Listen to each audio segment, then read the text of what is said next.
Армысыздар. Ұлттық арнада айтуға оңай. Соңғы жылдары қыздарымыз спорттың қай түрімен айналысса да таңданбайтын болдық. Зілтемірші, футболшы, каратеші, балуан қыздарға көзіміз әбден үйренді. Отандық боксшы қыздар да жарап тұр. Олар жастар арасында да, ересектер арасында да әлем чемпионы болып үлгерді. Бүгінгі әңгіме солар жайлы болмақ. Сіздер қазақ қыздар арасынан олимпиадаға тұңғыш қатысқан боксшы қызды білетін боларсыздар. Сол жайлы сюжет экранға жер салыңыздар.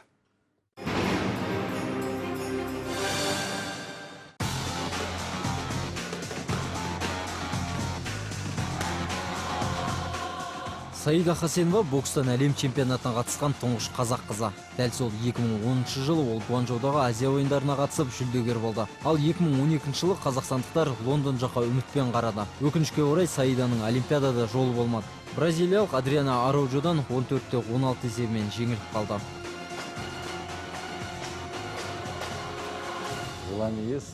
Жеңіске жету үшін де, кезекті олимпиадаға қатысу үшін де құлшыныс ниет бар. Күрес енді басталды. Келесі сайысқа қатысуға тырысамыз. Қазақстанда өтетін алғашқы кезеңді жеңе білу керек. Кейін әлем чемпионатына қатысып, Бразилияға жолдама жеңіп алу керек. Бірақ Лондондағы сәтсіздік қайсар қазақ қызының жігерін мұқат алған жоқ. Ол өзінің түбінде олимпиадада топ жарып, қазақ туын көкке көтеретініне сенімді. Сондықтан тынымсыз жаттығу үстінде.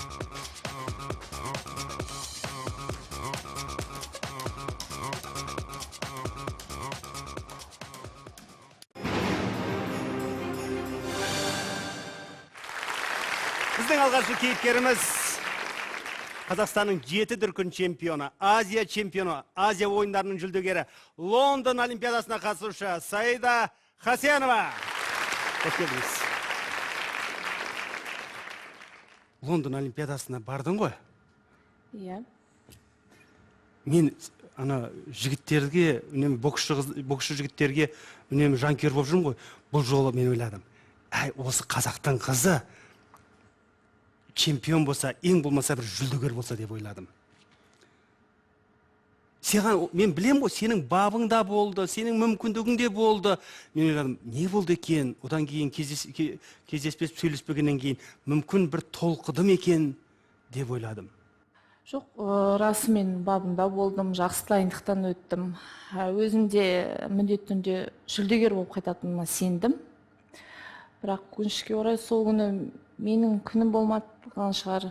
Сәл бақ жетпеді. Бармақтай бағым болса деген сондай сәтте керек екен. Бағым болмады деп ойлаймын. Бапкеріңде өзін кінәлайды дейді ғой, мен болмай қалдым деп қасында. Енді ол кісі Лондонда болғанымен аккредитация жоқ болып, мен жанымда болмады. Соны алдын ала өзіміз ойластыруымыз керек еді ғой, спорттың айналасындағылар өзіміз ойластыруымыз керек еді. Қызығушылық неден басталды боксқа деген? Жалпы мен негізі каратеден бастағым. Каратеден бастадым, кейін кикбокс, тайбокспен де айналыстым. Менің ең бірінші жаттықтырушым каратеден Ахмадиев Талғар спорт академиясында жұмыс жасайды. Сол кісі мені өзі боксқа әкеп, жаңағы менің қазіргі жаттықтырушыма өзі қолымнан берді. Яғни бір сенген ғой? Әрине. Ал өзіңде боксшы болсам деген арман болған жоқ? Жоқ, мен мүлдем боксқа қарағанда ойлайтын жоқ. Мен бара алмаймын. Беттен ұрады ғой, қалай енді мен бетімнен ұрады деп. Сөйтіп ойладың? Сөйтіп ойладым. Кейін өзім бардым. 2 рет финалист болдым. Сол чемпион болмағандықтан мен қалып қалдым сол бокста. Финалист болдым, жоқ, келесі жолы чемпион болуым керек деп. Сосын ең басты мақсаты менің олимпиада ойындары болды. Осы мақсаттарым, армандарым мен бокста қалдырды. Боксты сүйдірді. Неше жыл болды? 9 жыл болды. 9 жыл болды. Соның 7 жылында ел чемпионы болдың. Азия чемпионы болдың. Азия чемпионы болдым. Азия ойындарының финалисті, жүлдегері болдым. Азия ойынының финалында не жетпей қалды? Жеңіп тұрдың ғой сені? Жеңіп тұрдым. Бізде енді білмеймін, біздің бойды маған жаттықтырушым ол кісі қобалжып қайтарды. Негізі сен жеңген едің, білмеймін неге олай болған деп айтты, иә? Айтты. Мен де өзім ойладым, болды саған жеңісті береді-ау, бір Азия ойындарының чемпионы шықты-ау деп ойладым. Бірақ енді бокста қазір түсінбейтін кейбір жағдай болады ғой. Кнопкалар басылып кетеді, бір адам ұрмайды, тимеген секілді болып көрінеді, бірақ Мұндай жағдайлар кездесіп жатады. Мен жалпы қыз бала үшін, мен қазір байқаймын, Саида ол жан тәнімен бокстың ішінде жүр. Бұның бар арманы келесі Рио-де-Жанейро олимпиадасы. Солай ма? Алла жазсын. Соған бару, қатысу, лицензия биыл ғой. Лицензия 2016 жылы әлем біріншілігінде. Сонда, Иә. Енді сол жерде лицензияға деген барлық ойы сонда, жаттығу сонда, жеке өмірге уақыт қала ма? Өкінішке орай, қазір уақыт жоқ. Уақыт жоқ. Қазір тек бокста. Бокста жүргеніңе ешбір өкінбейсің. Өкінбеймін. Ал өзі өкінбейді. Әдетте қыз балаларға атана қатты толқиды ғой. Анасы не ойлайды? Осы бокстан олимпиадаға қатысқан тұңғыш қазақ қызының анасы да бүгін айту оңайда қонақта. Ләззат ханым, Ләззат Шайкенова, қарсы алыңыздар. Каратеге барған, таэквондоға барған, басқасына кикбоксингке барған, одан кейін ақыры бокстан бірақ шықтан. Солай болды. Қарсы болған жоқсыз ба ана ретінде? Қарсы болмадым. Мен өткені қызымды өмірге әкелгенде ойладым. Мен осы бір батыр қызды әкелдім деп. Оның бір құпиясы бар. Айтасыз ба? Айтайын. Менің енді Саидам қазір сүт кенжем. Үшінші болып семьяда дүниеге келді. Саидаға дейін бір ұлым бар, Қанат деген. Онан кейін бір қызым бар, Яна деген. Енді Саида өмірге келгенде мен 3 қызды дүниеге әкелдім. Саиданың сыңары бар еді. Тағы да 2 қыз бар еді. Бірақ өкінішке орай, сол дүниеге келген сәтте олар шетінеп кетті де. Үшем екен ғой. Үшемнің біреуі, біріншісі шетінеп кетті. Үндемейді. Екіншісі шетінеп кетті деді. Ойлап тұрмын, ойбай-ау, енді 9 ай бойы бұл қыздарды жай көтеріп жүрдім ба, не болып қалды деп. Сөйтіп тұрғанда Саида 3-ші болып дүниеге келді. Сосын дәрігерлер алды да бір аппаратқа салып қойып еді, шыр ете түсіп жылады. Сосын айтты, молодец, сіздің қызыңыз туды, батыр қыз тудыңыз, салмағы 4 кило 800, бойы 58 сантиметр деді. Сол кезде ойладыңыз ба, әй, спортшы қыз келді өмірге деп? Сол кезде мен ойладым, Яна болмас, осы Саида спортсмен болады ау деп. Ана жүрегі сезеді ғой. Сол кезде, сол жерде әлі есімді жер жимастан ойладым, осы қызым спортсмен болады ау деп. Енді Алланың көзі дұрыс болған, сөйтіп қызым, міне бүгін алдарыңызда. Міне. Көрдіңіз бе, егер де қазақта батыр қыздар көп қой, баяғыда жаугершілік заманда ерлермен бірге қолына садақ алып, найза алып, қылыш алып, жауға шапқан әжелеріміз қаншама. Қазір де спортпен айналыстырса, топ жарып шығатындар көп, бірақ олардың рұқсат беретін, тілеуші болатын өзіңіз секілді ата-аналары болуы керек. Солай ғой. Бірақ енді бокс деген енді.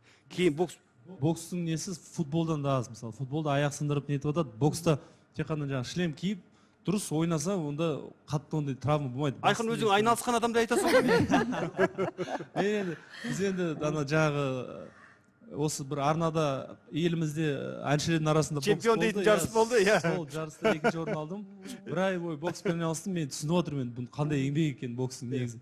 Күніге 2 рет жаттығу, таңертең түнде ұйықтағанда ойлайтының бокс, таңертең тұрғанда ойлайтының бокс. Бұл спортшылардың еңбегін сол кезде түсіндім мен, бір айдың ішінде. Қандай тер екен. Тек қана ол физикалық жаңағы тер емес, жаңағы мораль түрде ойлайсың, сен қобалжисың, қалай болады екен, не болады ертең, бүкіл халық қарап тұр, ұртылып қалсам не болады, бүйтіп қалсам дейді. Сондықтан жаңа бокстың бір несі, бір плюсы, жаңа Саида кіріп қалғанда, бұл қызды боксшы деп айтамайсың, спортсмен деп айтамайсың. Әдемі көйлегімен, каблугімен әдемі қыз кіріп отырды да. Егер жаңағы ауыр атлетикадағы сондай бір қыздар болса, онда мүмкін басқаша болар еді фигура. Ал бокста секіріп, нетіп жүргеннен кейін кішкене салмақ сондай ауыр салмақ болмайды. Рахмет. Артықшылығы. Бірақ ана кейбір бұзық жігіттері бар, тентек жігіттері бар. Ол жігіттерді осындай Саида секілді қыздармен бетпе-бет кездестірмей-ақ қойсын деп тілейік. Біздің келесі кейіпкеріміз 2013 жылы Болгарияда бокстан өткен жастар мен жасөспірімдер арасындағы әлем чемпионатында тұңғыш рет біздің енді қыздардың арасында тұңғыш рет алтын медальді жеңіп алды. Ол өздеріңіз жақсы білесіздер. Гаухар Ермекбай. Гаухар жайлы сюжет көреміз, экранға жер салыңыздар.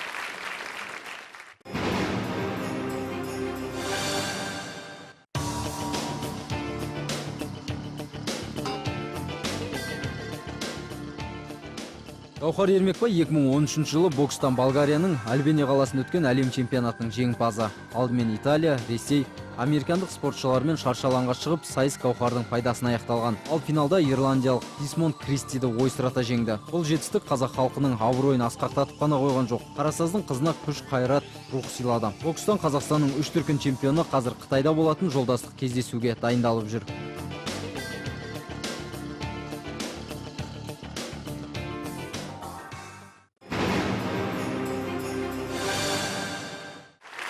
Мұқағали туып өскен Қарасаздан шыққан боксшы қыз туралы біз осыдан 1,5 жыл бұрын қысқаша ғана бір айтқанбыз. Содан бері өмірінде қандай өзгеріс жаңалық болды, қалай дайындалып жатыр екен, өзі айтып берсін.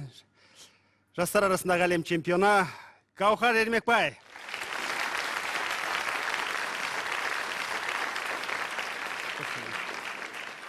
Одан бері Қазақстан чемпионатын ұттың?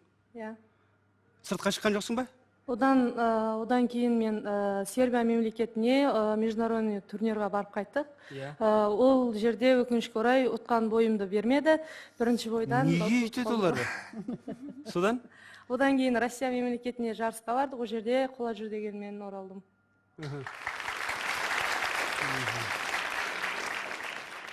Өткен жолы хабарда мен сұрадым, неге боксты таңдадың, қалай келдің? Сол кезде сен уже бәрін әуел бастан жаңа өзің дайындалғандығын айтып бердің, е? Қазір сен енді бір Саида да, сен де бір бой жетіп қалдыңдар ғой. Е? Мен сендерді білгім келеді де, мысалы, жаңа Айқын айтты, боксшының өмір дейтін азап өмір ғой. Таң атпастан жаңағы ертеңгі жаттығудан ерте басталады, бой қыздырудан, одан кейін түске дейінгі бір жаттығу, түстен кейінгі бір жаттығу, күніне кемінде 5-6 сағат. Солай ғой? Кемінде 5-6 сағат спорт залда өтеді. Басқа дүниеге уақыт қалмайды. Басқа бір нәрсеге не қызықтырып жүр, немен айналысып жүрсің қазір? Бокстан басқа. Енді немен айналысып жүргенде сабақ бар, университет оқимын. Ильяс Жансүгіров атындағы университет оқимын. 2-ші курс студентпін. Сол жерде сабаққа барамыз, тренировкадан өзге уақытта. Талдықорғанда айналысып жүрсің? Иә, Талдықорғанда. Бапкерлеріңді? Бапкерім Ахметов Жангелді Әлімжанұлы. Біз алдағы уақытта осы үлкен жарыстарға дайындалып жатырмыз. Осы алдағы уақытта бізде Астанада өтетін әлем біріншілігіне дайындалудамыз. Оның алдында бізде Спартакиада бар. Спартакиада жақсылап. Ең басты қарсыластарың? Ең басты қарсыластарым, енді 69 килограммда бокс етсем, ең басты қарсыластарым Хусайна Зура болады. Ең басты қарсыласым. Неше рет кездестіңдер? Кездескенім жоқпын әлі жарыста. Иә? Неге онда кездеспейсің, бірақ ең басты қарсылас деп айтасың? Өйткені менің салмағымдағы ең тәжірибелі? Саида, сен деші? Сол жаңағы айтып өткен қыз, мен екеуміз бір салмақты бірнеше рет кездескен қызбыз. Ол жаңағы біздің құрамадағы ертеден келатқан қыз, тәжірибесі мол, сондықтан барысты деп айтып отыр. Мен кездескен ол қызбен мен әрдайым жеңіп кететін Зураны. Яғни сенің салмағынан кетті қазір? Менің салмағымнан кетті, жоғарылады 69-ға. 69-ға кетті.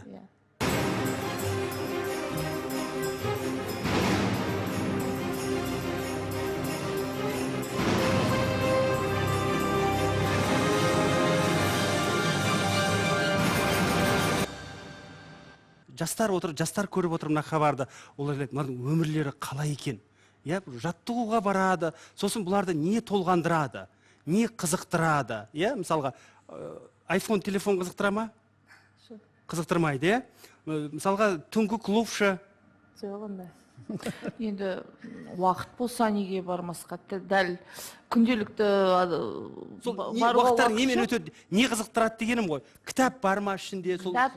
Күнделікті болады. Біз борда демалғанда, жаңа жатудан келіп кешкісін енді ұйықтағанша уақыт өткіземіз ғой, бәріміз кітап оқимыз. Интернет арқылы ағылшын тілін оққам, сол ондайда уақытым болған өзім үшін. жаңағы онлайн мұғаліммен келісіп, ноутбугымыз бәрін алып, бізде қыздар бәрі кітап оқиды, бәрі өзін өздері күнделіктеріміз бар жазатын. Жеке күнделік жазасыңдар? Иә, әрқайсымыз, әр қызда, мен ойлаймын, әр қыздың жеке күнделігі болады деп. Бос уақытта жеке күнделік жазып, кітаптар оқып, үлкен ақын жыры. Айқын, не сұрайын деп отырсың? Мені қызықтыратын бір сұрақ, сіздермен енді қыздарсыңдар, әдемі қыздарсыңдар, жігіттер келіп танысқанда сұрайды ғой сіздерден. Не істейсің дегенде, мен боксермін дегенде. Несі қандай өзіңді? Не айтасың? Жасырмай айтасыңдар ма, боксшымыз деп? Мен айтпаймын, мен айтпауға тырысам. Танып қалмаса, кейбір балалар болады, спорт жақсы білетін, бірден танып келіп айтады. Ал танымай жатса, көшеде келіп, ондай жағдай болды, танысты, мен бимен айналсам дедім. Латиноамериканский танцы деп айттым. Сенді маған. Сенді? Сізге қарасам, иә, барсам бола ма жаңағы биіңізге дейді. Болмайды, жатықтыр. Денсаулығыңызға зиян дейсіз. Тренерім ұрсады, болмайды деп айттым да. Біраз уақыт ол солай ойлап жүрді. Кейін енді амалсыздан айту керек болды. Білгеннен кейінше? Айтқаннан кейін мен қорықпаймын деді. Қорықпаймын, бірақ Үрейленемін, бірақ. басқаша қарайтын болдым саған деп айтты. Осы негізі олимпиада басталғалы қыздар арасындағы бокс енгеннен кейін қазір тренер ағаларымыздан сұрайын деген, осы қазір қыздар ағылып отқанша қатысам деген бокс кружоктарына. Бұрын мысалы ондай көп келмейтін шығар, қазір қалай болды екен сол жағы? Өте көп. Бокста және күресте қазақ қыздары өте көп. Және жас қыздар көп келеді. Келе жатыр. Әке шешесі өздері әкеледі. Біз соған таңғаламыз, өздері әкеледі. Біз қолымыздан ұстап әкелген жоқ, бірақ қолдайды. А қазір мамалар, папалар ертіп, жаңағы жаттықтырушылар тіздеп, мен қызымды алыңыз деп тұр. Боксшы болсын деп келеді. Яғни болашақта чемпион қыздар көп шығады. Жаңа айтып қалды, жігіттермен танысайын дегенде. Айқында өте дипломатиялық түрде сұрағысы келіп отыр. Жалпы жігіттермен танысуға, жалпы махаббатқа уақыт қала ма деп сұрайын деді, сұраған жоқ. Ол уақыт қалады деп айтуға да болады. Бірақ біз ең маңызды нәрсе бізде осы жаттығу болғандықтан, ол жігітпен кездесетінде уақыт болады. Ондай уақыттар бізде көп табыла бермейді. Но бірақ махаббатқа да уақыт болады. Болады. Жігіттер қорықпайды сендерден. Айтпайсыңдар. Майра Мұраталиева, чемпионның анасы, қонақта.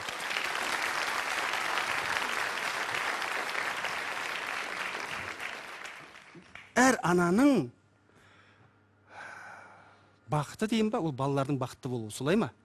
Сосын біз айтамыз, қыз бала бірінші, отанасы, ертең бір үйге келін болады, түсін түтеді, ана болады деп соған дайындаймыз. Әсіресе ауылдағы тұратындар. Салт дәстүрді ерекше сақтайтын Қарасаз ауылында білем ол тәлім тәрбиенің қандай екенін.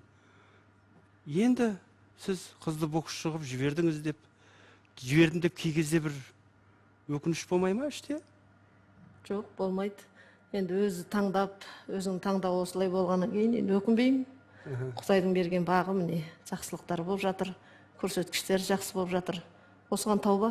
Тәуба, ауылдағылар не қыл дейді? Ештеме демейді. Мақтана ма біздің қыз деп? Мақтанады. Мақтанады, Біздің Қарасаздан шыққан қарлығашымыз деп. Қарлығашымыз деп айта ма? Басында қарсы болды деп естідім ғой, бірақ енді жасырмай айтыңыз енді. Баста қарсы болдым. Ол 2008 жылы Гаухар Талдықорғанға дарынды мектепке барды. Ол кезде қыздар деген спортқа бару аз болатын. Содан кейін апарып енді қиналдым. Дарынды мектепке апарып, өзі үйдегі ерке қыздың кішісі болған. Өзі ерке қыз болғаннан кейін. Негізі кенжелердің бәрі мықты болады деймін осы. Кенже қыздардың бәрі боксшы болады деймін. Қыздың кішісі болғаннан кейін. Ойланып, толғанып, есімізді жинаған кезде дүниеге келген қыздар ғой бұлар. Қиналып отырдым дарынды мектептің алдында. Соң Нарынқолдан Гүлбақыт деген қыз оқиды екен. Сол қыз демеу жасап келіп қасыма. Тәте, мен сіздің қатты қиналып тұрғаныңызды біліп тұрмын. Енді Гаухар өз айтсыншы, өз жерде қалып жақсы не қылам, көрсеткіштерім болады, жақсы оқимын десе, тастап кетіңіз. Өте қиналсаңыз алып кетіңіз деп Гүлбақыт келіп сөзге тартып мені. Сөйтіп еді Гаухар, жоқ, мен оқимын деп келдім, үш жерге оқимын мама деді. Міне сол үйде 2008-ден бері қарай Құдай бұйырса, сол Талдықорғанда дарынды мектебін аяқтап. Әуелі садақ тартты барды да. Барасап Гаухар өзінің де салмағынан жоғары екен, 16 килограмм салмақ тартты бір жыл. Соның кейін ары қарай өзі қой мама мен боксты таңдайды екен, мен боксқа қатты қызығам, боксқа ауысам деп өзі маған сол жыл сентябрьде барарда айтты, мама мен ауысам деп. Сонымен барасап, сол жыл сентябрьде боксқа ауысты 2009 сентябрінде. Міне содан бері қарай Құдайдың жақсылығы шығар. Мен осы ең қызыққан ағаларым, осы біздің Ардақ Назаров ағамыз ол кезде үлкен спортта жүрді. Ол кісі мен телевизордан көргендіктен мен осы Ардақ ағаларымызға қарап қызықтым. Және бізде осы Марина Вонева деген қызымыз Олимпиадаға Саидамен бірге қатысқан қыз болатын. Осы Саидаларға қарап мен қызығып, осы мамамен папама, мамамен осылай боксқа барайын, мен бокста армандап жүрмін, осы боксқа қатысқым келеді деп нетедім. Басында енді мамам әрине қарсы болды. Қарсы болып, ой қызым, ол қиын, ол үлкен спорттың нелері көп қиындықтар болады, аяқтан шалатындар көп болады деп. Мама ең адамның өзіне байланысты мықтылық болса, ол барлық жерде жеңіп шығады деп өзім мама мен папамды көндірдім.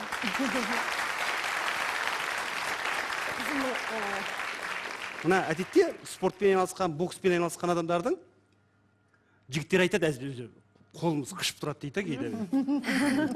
Қыздарда ондай болмай ма? Біз жаттығуда бар күшіміз сол жақта қалдырамыз ғой залда. 2 сағат бойы. Өмірде жоқ. Өмірде жоқ. Өмірде салмақты болып. Салиқалы, байсалды, биязы, нәзік. Бірден қыз бола қаламыз. Бірден қыз, иә. Залға кіргенде қайтадан өз образымызға кіреміз. Біздің келесі кейіпкерімізді мен алғаш көргенде ойладым, мектептің оқушысы екен деп ойладым. Оғыз кім екенін қазір өздеріңіз білесіздер. Экранға қараймыз.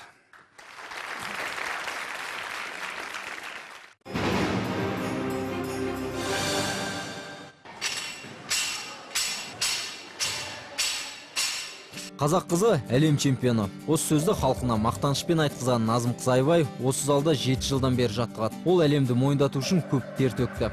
2012 жылда дүниежүзі мықтылар жиналған додада Назым қыз елді тамсандырып еді. Бірақ ол кезде алтын уыстан суысып кетіп, қоланы қанағат тұтқан. Ал 2014 жылы Кореяның Джеджу қаласында өткен әлем біріншілігінде Назымның айы оңынан туды. Ол тұғырдың ең биік сатысына көтерілді.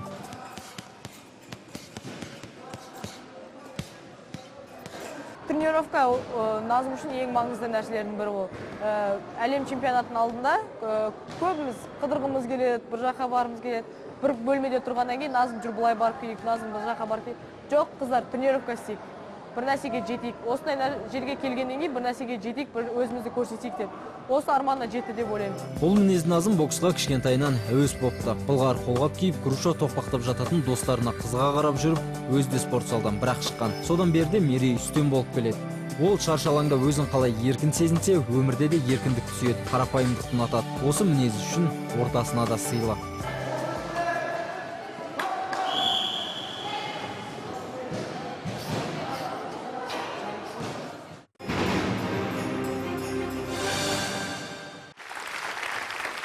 Спортзалды көрдің ба, Айқын, қаншама қыздар, қаншама жаттығып жүр. Біздің келесі кейіпкеріміз бокстан 2014 жылға әлем чемпионы Назым Қызайбай.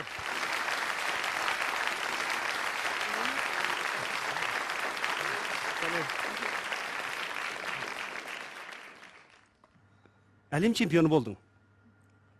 Мен ойладым, сен қалай әлем чемпионы болды екен деп, жаңалықты естіген кезде енді ойланасың ғой, қалай болды екен, бір не ерекшелігі болды екен деп.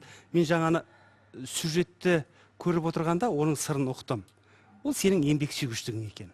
Ол сенің боксқа берілгендігің екен. Ол сенің басқа құрбыларың қыдырып жүрсе де, сені қыдырмай жаттығуда спортзалда тер болып жүретін екен. Солай ма? Солай, әрине өзін қыдыратында уақыты болды деп ойлаймын. Әлем чемпионатының алдында мен оның алдында 2 рет қола жүлдегер болғандықтан осы әлем чемпионатына өзім өте қатты дайындалдым. Жаттықтырушы екеуміз осы әлем чемпионатына бірінші орын ғана алам болды. деп бардың ба? Иә. Басқа ағайым айтты, 3-ші, 2-ші орын деген жоқ, 1-ші орын деді. Өзімізді көп дайындалдықтан. Сенімді болдың ба жеңетініңе? Сенімді болды екен. Ұттың, иә? Ал ұтқан кезде қандай көңіл күйің болды? Әдетте айтады ғой, мына театр әртістері бір сахнаға шыққан кезде өздерін бір керемет сезінеміз дейді, иә?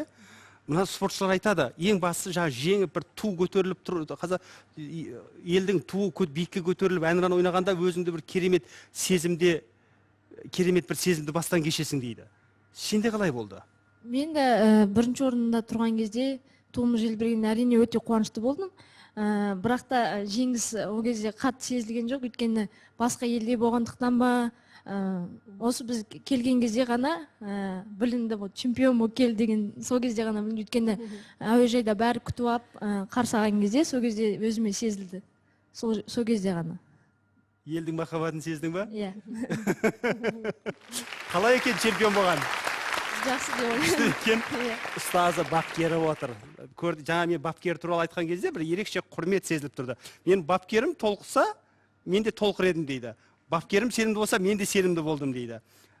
Неше жылдан бері жаттықтырасыз Назымды? 2008-де біздің интернатқа келді. Осы ең басынан істеп отырмыз. Иә.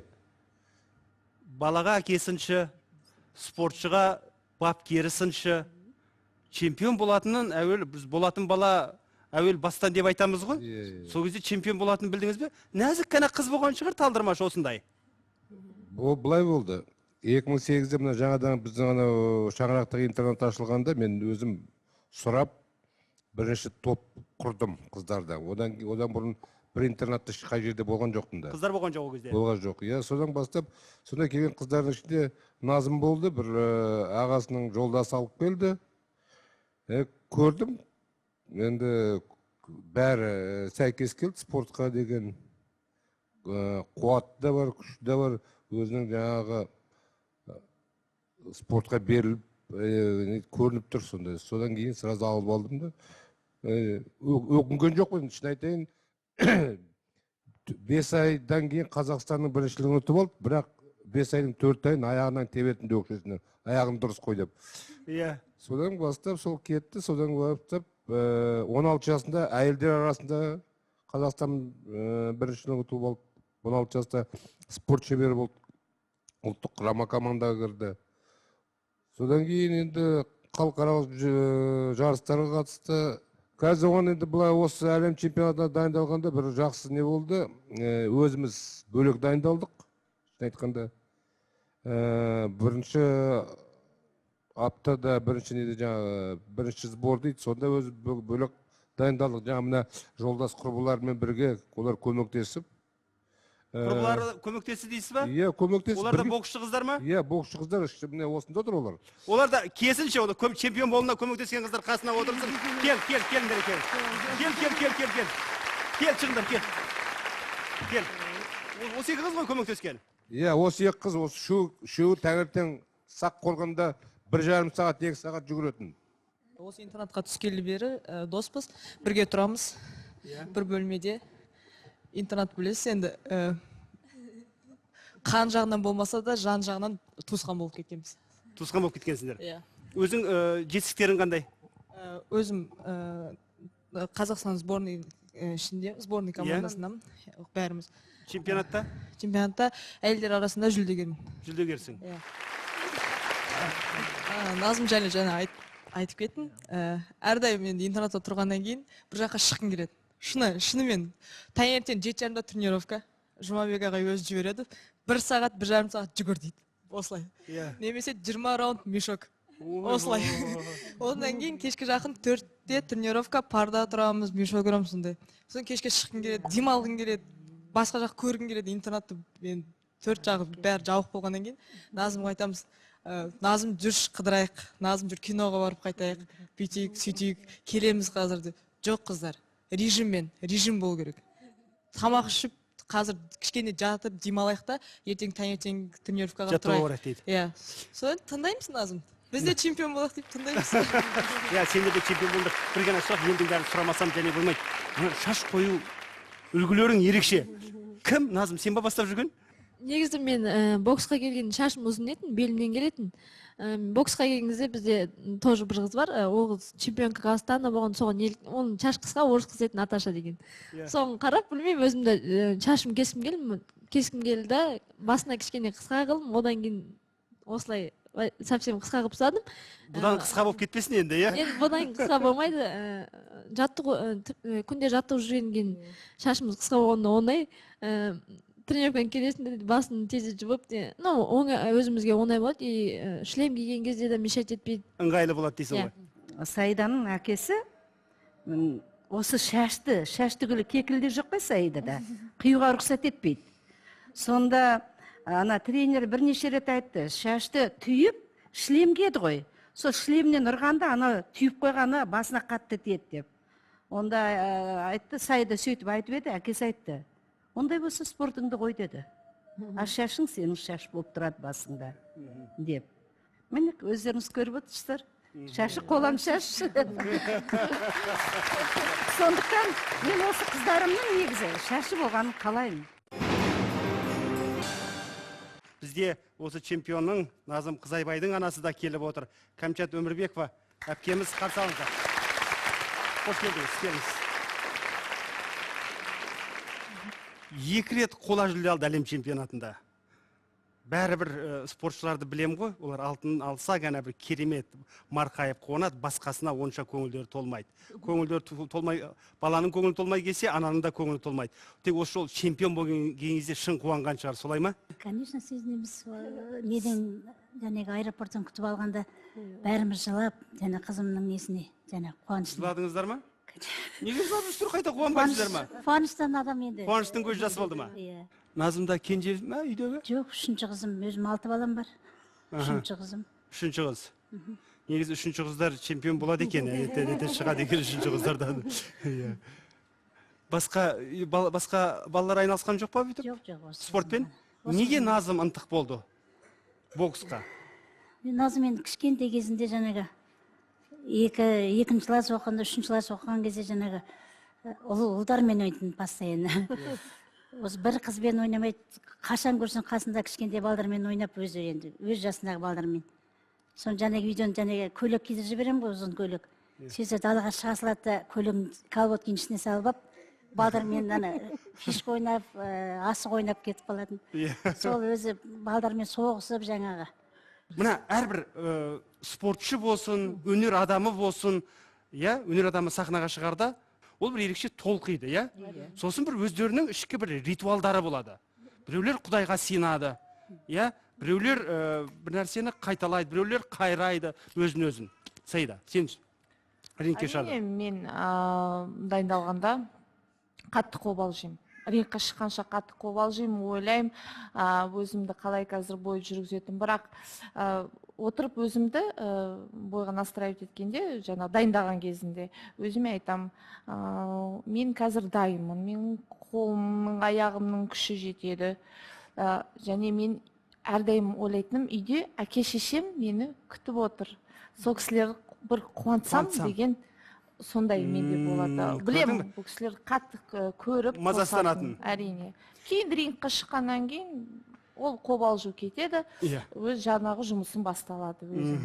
Гаухар, сен қайтесің рингке шығардың алдында? Мен де өз-өзім айтам, мен осы жарысқа жеңімпаз болу үшін келдім. Біз аға екеуміз бекер дайындалғанымыз жоқ, біз осынша уақыт қиналып, сонша. Енді мен осы жарыстан жеңімпаз болмасам, үйдегі мама мен папама не айтам деп ойлаймын. Мен мама ұтылып қалдым. Сен қорқасың ба сонда, не айтам дегенде? Қорықпаған емес, просто әке-шешем мен ауылда, әке-шешем естігеннен кейін бүкіл ауыл естиді, бүкіл ауыл менің тілеуімді тілеп отырады. Ауылды қуантсам дейсің ба? Ауылымды қуантып, осы өзіме де, өзімнің ағайымның да өзімнің де еңбегімді ақтауым керек. Мен осы жарыстан бүгін ұтуым керек, мен бұған дайынмын деп, өз-өзімді рингқа шыққанда дайындап шығамын. Назым, сен ше?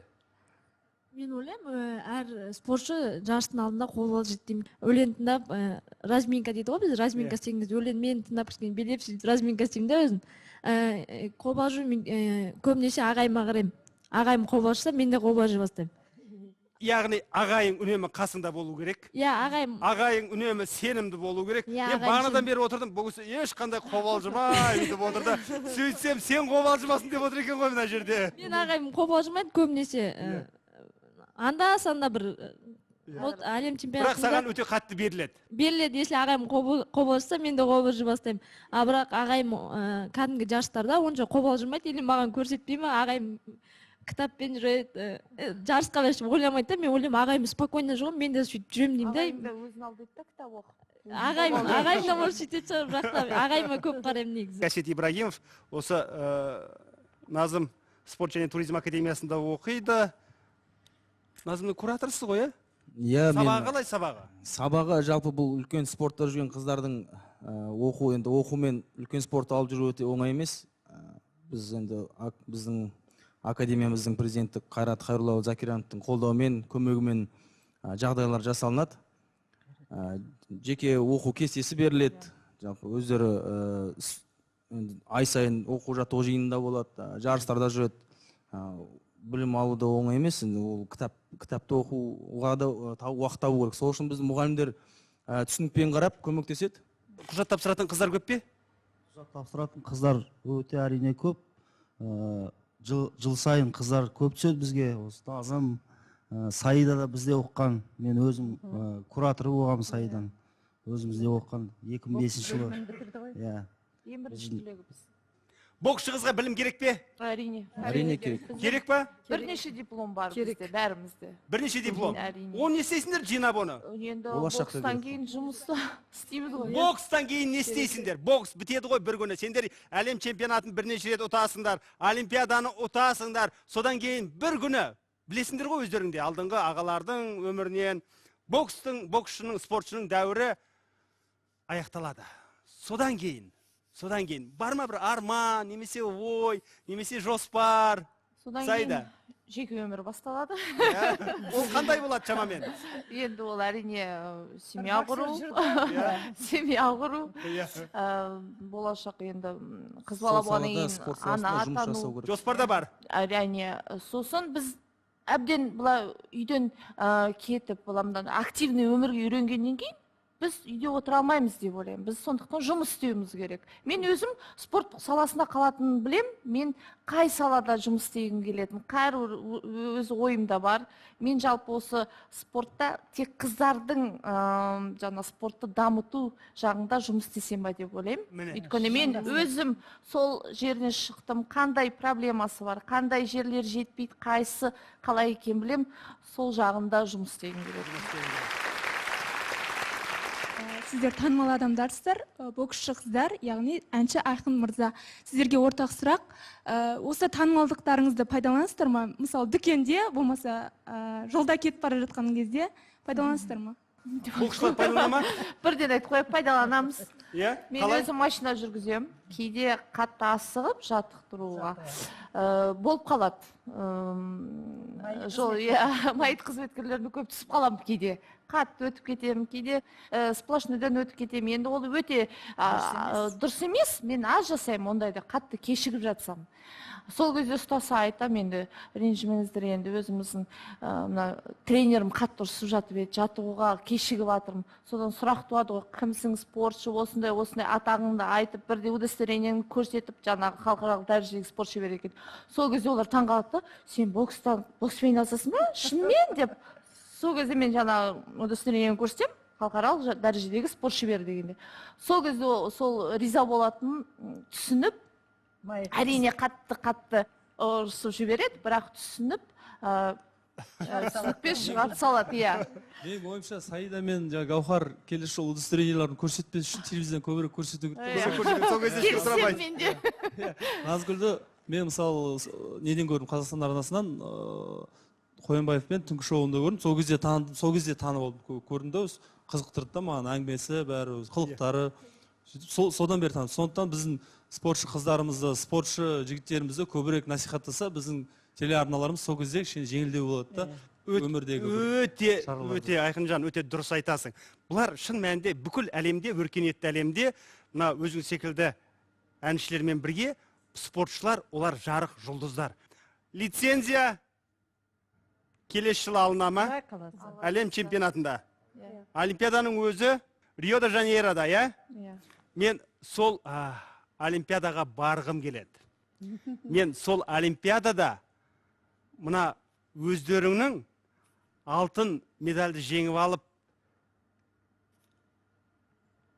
туды биікке көтеріп, әнұранды ойнатып тұрғандарыңды өз көзіммен көргім келеді. Ал бұл айтуға оңай. Аман сау болыңыздар. болсын.